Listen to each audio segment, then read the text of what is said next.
In Furiosa, we flesh out the story of the wasteland. So places that were only mentioned in Fury Road, these we get to glimpse and visit. Today we're heading to Gastown! In Fury Road, there's reference to Gastown and Bullet Farm, and we never go there. So it's great to actually realise those places.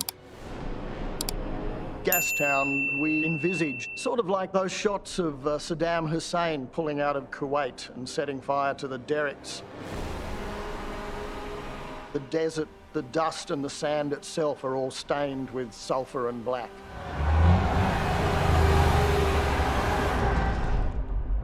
And the Bullet Farm grew from a series of fantastic photographs from Serra Pelada, which was a mine in Brazil. Thousands upon thousands of men climbing rickety wooden ladders with sacks on their back. And Bullet Farm is that for us. For me, all visual effects is about finding really good reference from the real world. But yeah, that's always been my kind of reference for that. I have a database of, I think, 200,000 images from Africa, from Fury Road. It's a fantastic resource to have, to know that the places that we filmed Fury Road and the environments that we used to augment them, I still have all of the material to add to this one to make it look like that one. They need to follow that carefully. Tell me about your approach to the green place. Oh, I'd rather not. We're sort of reduced by schedule and weather to doing a version of it as a base for CG development. Colin is a wonderful larrikin and like the mischievous sibling. Among his many skills, his first instinct is to make something as real as possible. He's CG adverse in a way. And I think that's one of the great things about Fury Road and Furiosa. Where we start is very grounded.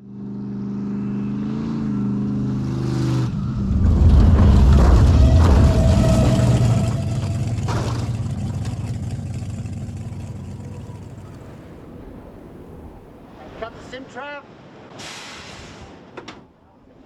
Yeah, jackets off, please. You look great. Hi, guys. Rolling. Set. And action.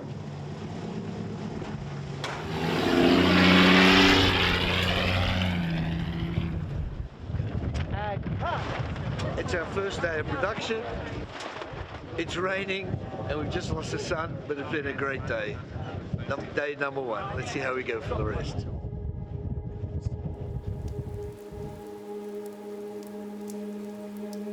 This is actually, I was talking about it with George before, 41 years ago we were out here literally in the same locations doing Road Warrior.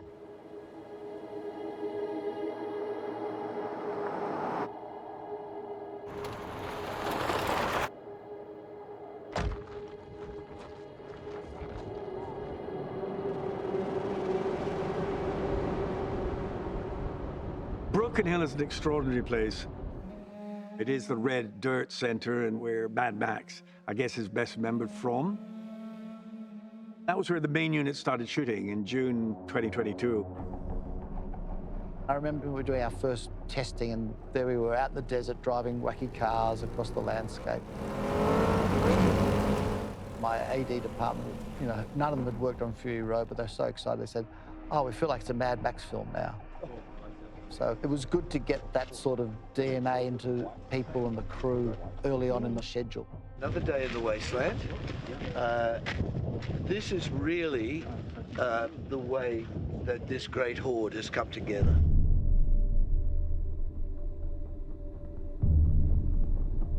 It was 41 years ago since we were here.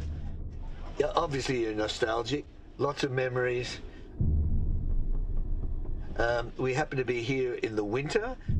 It's funny, when you see it in the film, it's the film. But when you're there, it was freezing cold. And I was thinking, where's the next coffee? Just looking around, you'd think we were making some sort of Mad Max film or something. But it's actually not, it's Frozen Part 3. Everybody. Loud.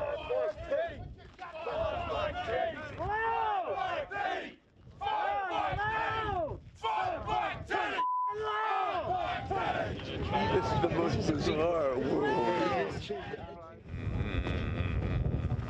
Fire Bike Teddy was, I think, the first thing we shot. Ladies and gentlemen, start your engines. Sometimes diving into a character in a film out the gate with a big scene is beneficial. But it's a risk, you know? Now you lost everything. You lost your little caravan of futility. There were good things, but there were things that I think I was pushing a little far. And it was the first day of shooting, and it was 3 pages of dialogue or whatever. And still kind of finding my feet. How do we choose? How do we choose who's got the goods? The bollocks, the testes to ride with the Dementors? 4 months later, I said to George, can I see that scene? And we watched it, and I looked at him, and I said, it's not right. And he said, you know, it's the only scene I want to tweak. All right, mechanic. No, just all right. All right. Yeah, all right. Yeah. All right. Yeah, good. Yeah, that's great. Yeah. And so we went back and got a couple of little tweaks and close-ups, and I think we sort of landed in a pretty good spot and fixed it. You are such a fool.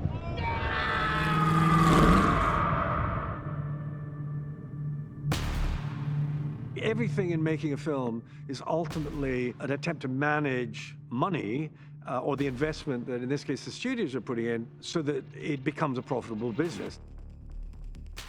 When you're doing a film of this size, you've got 2 units rolling on several locations, communicating through a satellite system.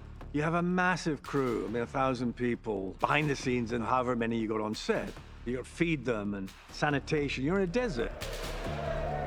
In Broken Hill, the size of the spread and how we've got the vehicles and we're getting them on set, all that stuff has to be done correctly every day, or you're blowing money out the door for no result. The last thing you want to be doing on set is making things up as you go, because you have no idea if it's all going to be coherent at the end. At this stage, you're saying the bodies have dropped off. If they haven't, if there's anybody there, we'll place one for... And the most important priority, make sure nobody gets hurt, make sure nobody gets killed. So when you shoot these things, it's definitely done bit by bit. 2, 1, action. Down. And it's following a preset plan that George has outlined with Guy Norris. And then you let it go. Both of them have worked since Guy was 21. You know, he's now 103. Wow. First worked with George in 1981. I was 21 during Road Warrior. There's a stunt that I performed in it called the Cannonball Stunt. There's a buggy that rolls in front of my bike. I crash into it and end up pencil flipping over the bike into a ravine. And we've been working together ever since, one way or another. The very first Mad Max, the script, was 247 pages long. And I described every single shot and what happened within the shot. It was a technical document. Can you come a little wider to see more of the hair? Wider. That's it? George has got just an incredible sort of brain for the detail of a film. If the machine ever existed that you could just plug into that brain and project the film, we'd all be out of a job. On Fury Road, storyboards became the way which we worked.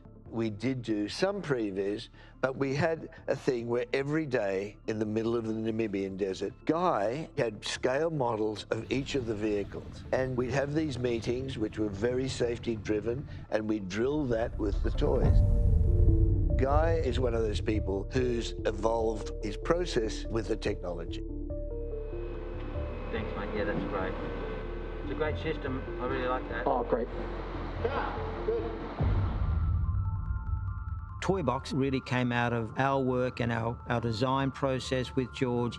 Harrison, my son, who's my partner, developed a kind of a digital version of toys. So we designed the action inside the Unreal Engine like a stage play or a football play. Then we decide how to cover it. It's real-time rendering. So we were able to make changes very, very quickly and easily. So that was an incredibly valuable tool, an advance on just storyboarding or previs. Designing shots in Toy Box, by the time we got to set, we knew what we wanted to do. And even testing the one-ers, where we try and let the action play out within one shot, we ended up choreographing the movement of the actors and the camera together and making sure we're revealing everything we need to at each particular time within the scene. Oh, this one's alive! In the shot where Dementis had run down Furiosa and Praetorian Jack, and that one starts with them in an upside-down car and they get dragged out by Dementis. The whole choreography of the scene was fantastic. You really feel like you're immersed within the scene. And basically it was all in camera. Did you see that? You see how they fought for each other, this little army of two? Where were they going? So full of hope? There is no hope! It's a shot, obviously, that's quite complex, lots and lots of variables, dependent on everybody doing everything very precisely, from the camera to, of course, the actors. We got it in 7 takes, very, very happy with it. The sun was in the right position, and all the pieces fell together. And there's always the satisfaction, of course, of pulling something like that off. We started on some really big scenes. George was insistent on the fact that she would not make a sound or cry. Just no sound, no tears. Just hold it. Are you able to, yeah, keep your head straight, but yeah, shoulder high. That's it. Because that was such a huge scene, I was really in my feelings. It was only possible for me to do that on screen because in between takes, I could go off and grieve, and I could go and cry and make sound and allow the feeling that I had to dissipate, so when they said action, I could hold it in.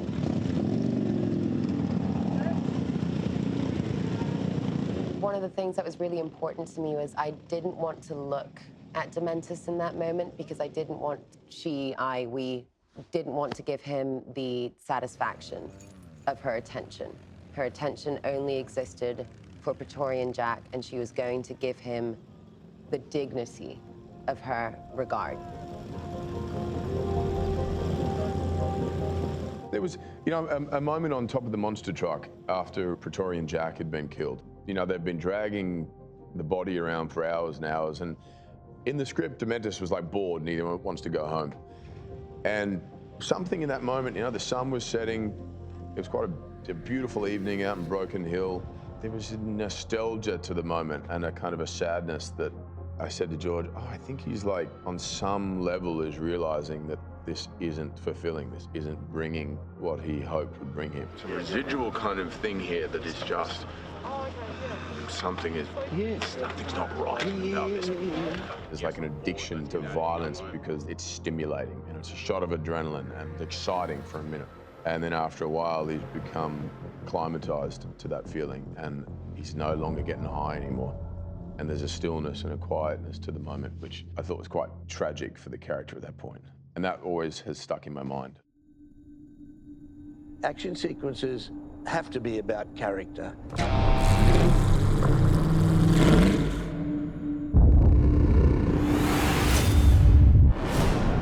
That's very much the way we look to design the narrative, the architecture of these stories. That's what I think we see between Praetorian Jack and Furiosa. Well, the bullet farm sequence is really nearly at the end of the film. You're in quite a large space. It's like a small city.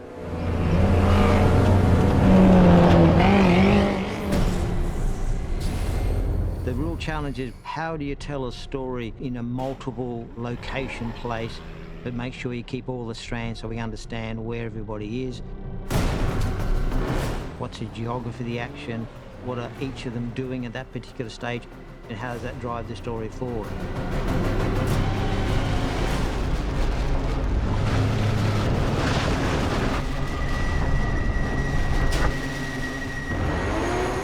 Our approach has always been exactly the same, where the action comes out of the characters and the story.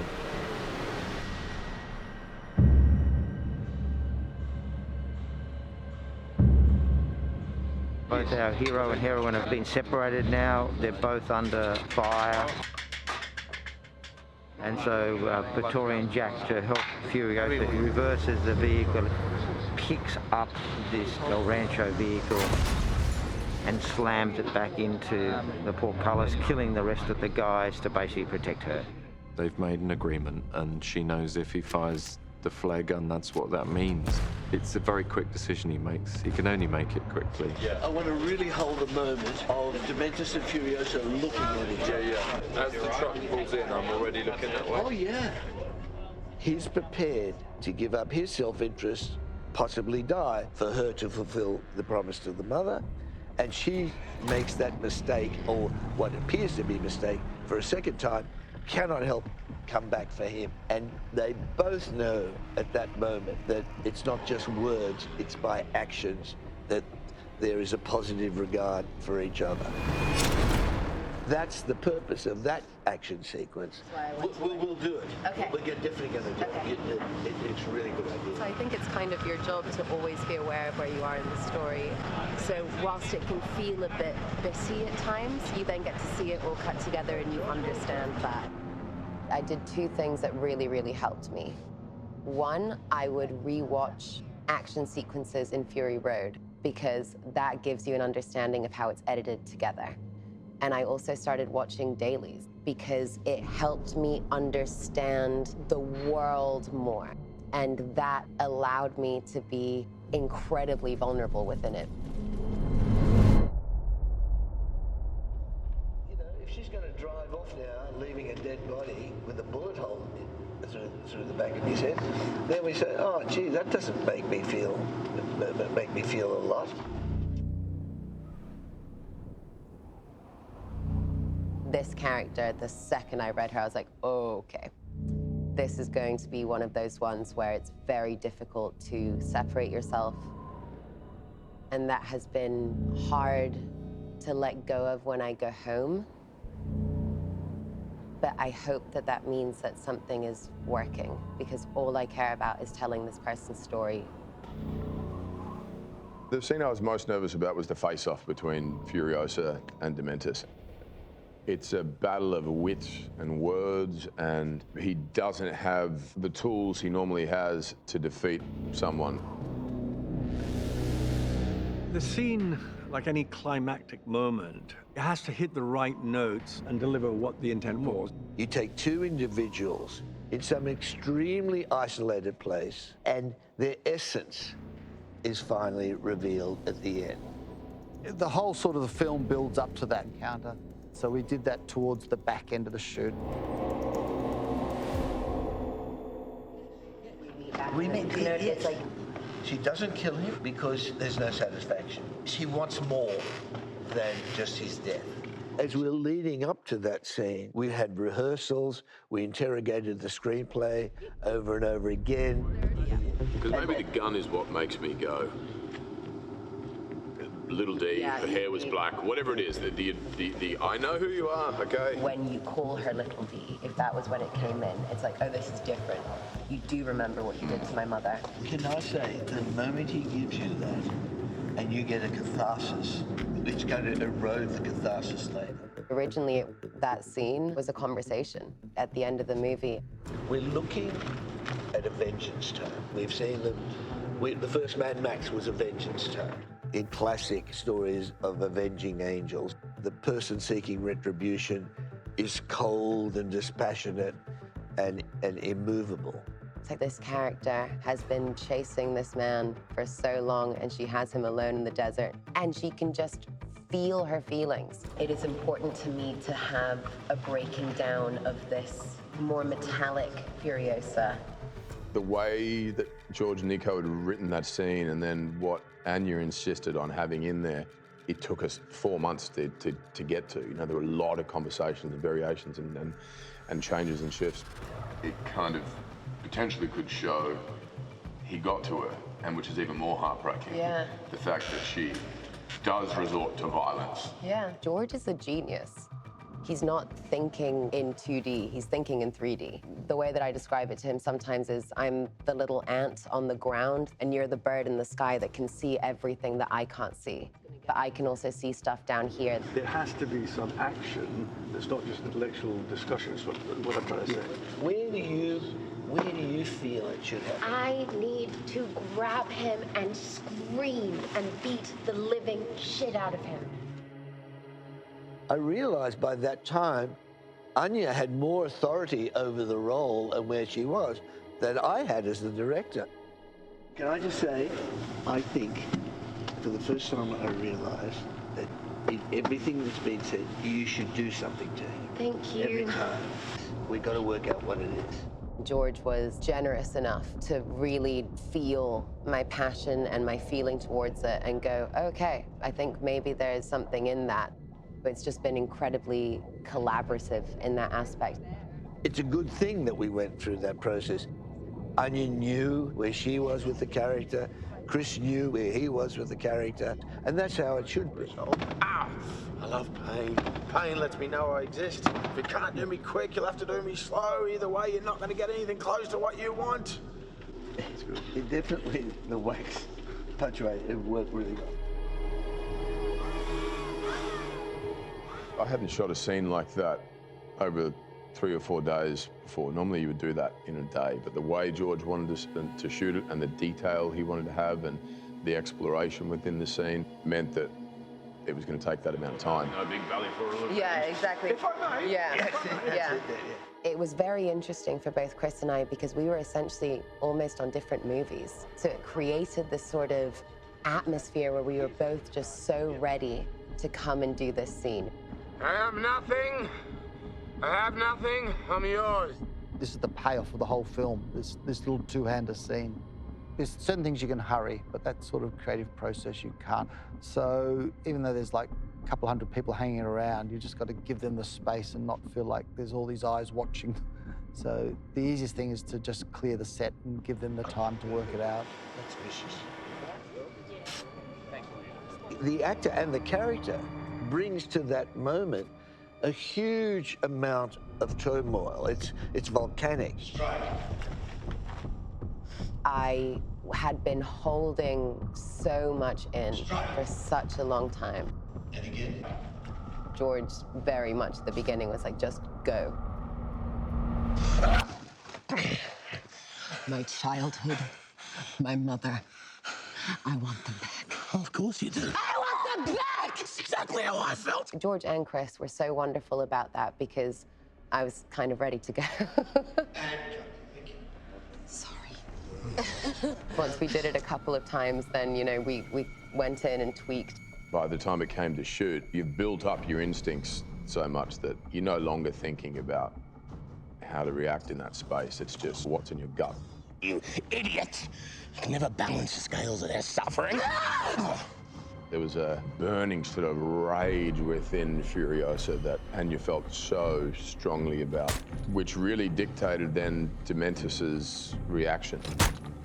What you want here are my cries of anguish, anguish without end. The scene changed for the better because both of them were able to harness that. That cold, avenging angel, that wasn't her. That is not even the character, which we get to understand as the story continues into Fury Road.